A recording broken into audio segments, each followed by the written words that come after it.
জাতিসংঘ অধিবেশনে যোগ দিতে ৭ উপদেষ্টা এবং বিএনপি, জামায়াত ও এনসিপির ৪ নেতাকে নিয়ে ২২ সেপ্টেম্বর ভোরে নিউ ইয়র্ক রওনা দিচ্ছেন প্রধান উপদেষ্টা ডক্টর মোহাম্মদ ইউনূস। সেখানে তারা বাংলাদেশে ঐকমত্যের ভিত্তিতে সংস্কার ও নির্বাচনের বিষয়টি বিশ্ব দরবারে তুলে ধরবেন।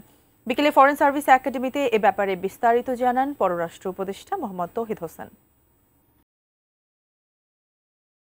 বাংলাদেশের অন্তর্বর্তী সরকারের প্রধান হিসেবে দায়িত্ব নিয়ে গত বছর জাতিসংঘের সাধারণ পরিষদের অধিবেশনে প্রথমবারের মতো যোগ দেন ডক্টর মোহাম্মদ ইউনূস। সেবার দেশে গণ অভ্যুত্থানের বিষয়টি বিশ্ব দরবারে তুলে ধরে সবার সমর্থন ও সহযোগিতা চেয়েছিলেন তিনি। আমি বাংলাদেশের প্রতি আন্তর্জাতিক সম্প্রদায়ের সমর্থন ও গভীরতর সম্পর্ক গঠন করার জন্য আহ্বান জানাচ্ছি।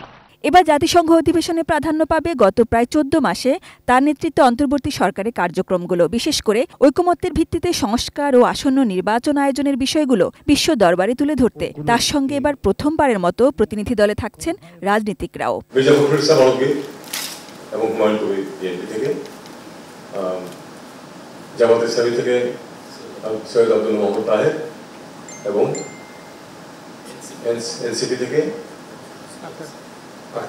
এই ৪ জন যাবে। সরকারের বর্তমানে অন্যতম অগ্রাধিকার হল জনগণের আশা-আকাঙ্ক্ষার প্রতিফলন ঘটিয়ে প্রয়োজনীয় সংস্কার করা এবং সুষ্ঠুভাবে আসন্ন জাতীয় নির্বাচন আয়োজন করা। এবারের অধিবেশনে আমাদের কাছে একটি সুযোগ বিশ্ব দরবারে ঐকমত্যের ভিত্তিতে পরিচালিত আমাদের চলমান সংস্কার কার্যক্রম এবং গণতন্ত্র অভিমুখে আমাদের যাত্রাকে উপস্থাপন করা।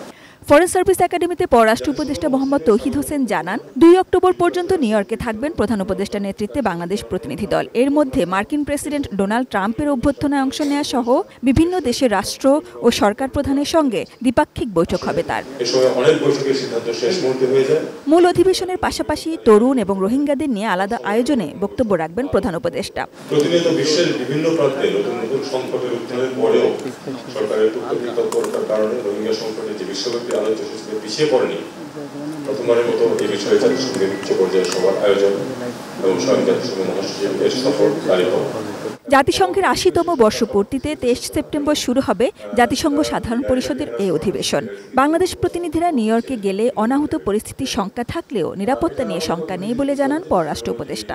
পশ্চিমের দেশগুলিতে এই ধরনের বাধা দেওয়া, স্লোগান দেওয়া, মিছিল বা ওই রাস্তাতে ডেমনস্ট্রেট করা, এগুলি কিন্তু আটকানোর কোনো রাস্তা আমাদের নেই, কারোই নেই, ওই দেশের সরকারের নেই, তারা এটা দিতে বাধ্য। আমি আসলে খুব আশঙ্কা করছি না, কারণ যে এনওয়াইপিডি এ ব্যাপারে নিউ ইয়র্ক পুলিশ ডিপার্টমেন্ট তারা তাদের বিস্তর অভিজ্ঞতা। আমি আশা করছি যে কোনো মিসঅ্যাপ ঘটবে না, তবে ডেমনস্ট্রেশন হবে এটা কিন্তু আমি ধরে নিচ্ছি, কারণ এটা ঠেকানোর উপায় আমাদেরও নেই, ওদেরও। Sajida Sweety, ATN news, Dhaka.